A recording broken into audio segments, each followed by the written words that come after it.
Assalamualaikum warahmatullahi wabarakatuh. Saya Rizky Alfagianto. Di sini saya akan membahas tentang jamur candida. Yang pertama itu klasifikasi. Genus Candida terdiri dari lebih dari 200 spesies dan merupakan spesies ragi yang sangat beragam ikatannya, sama dengan tidak adanya siklus seksual. Tidak semua genus Candida dapat menyebabkan infeksi pada manusia. Hanya beberapa spesies yang dapat menyebabkan penyakit pada manusia. Spesies Candida yang dapat menyebabkan infeksi pada manusia yaitu Candida albicans, Candida thoroplis glabrata, Candida parapolisis, Candida tropicalis, Candida krusei, Candida kefir, Candida guillemordi, Candida dosenderi, Candida steloideae, dan Candida duguzenensis.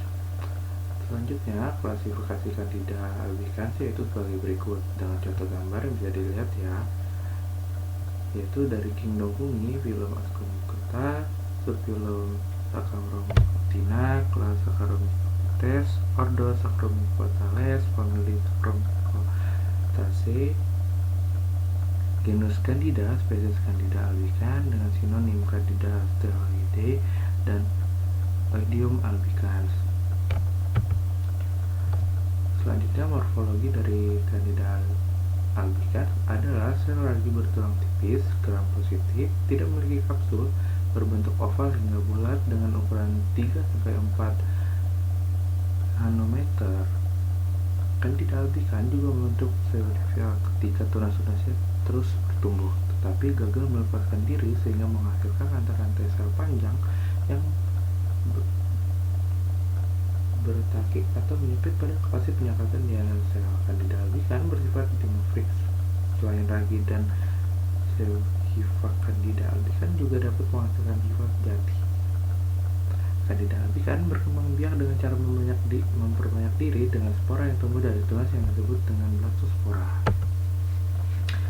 Nah, selanjutnya ada penyakit yang bernama candidiasis.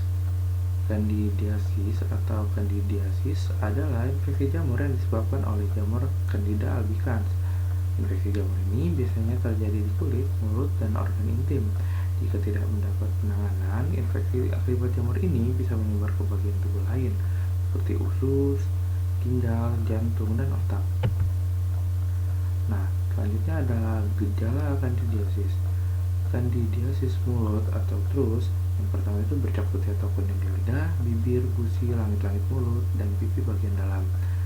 Kemerahan di mulut dan tenggorokan, kulit pecah-pecah di sudut mulut, rasa nyeri saat menelan.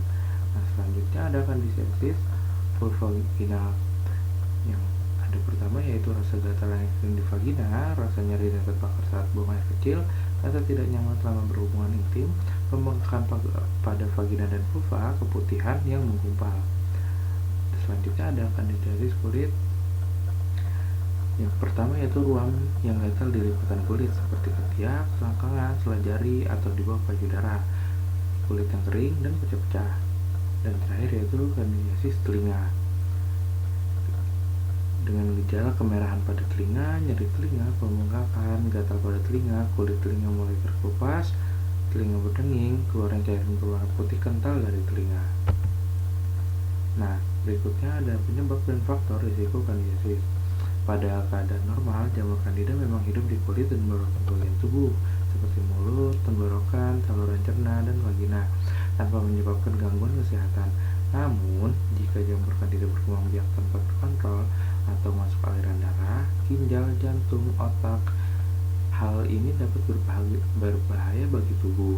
Pertumbuhan dan perkembangan jamur Candida yang tidak terkendali paling sering disebabkan oleh sistem kekebalan tubuh yang lemah. Beberapa kondisi yang bisa melemahkan daya tubuh yaitu yang pertama menderita diabetes, HIV atau AIDS, kanker, dan menjalani kemoterapi. Selanjutnya menggunakan obat kortikosteroid dalam jangka yang lama, menggunakan antibiotik dalam jangka waktu lama, dan terakhir menderita obesitas atau malnutrisi.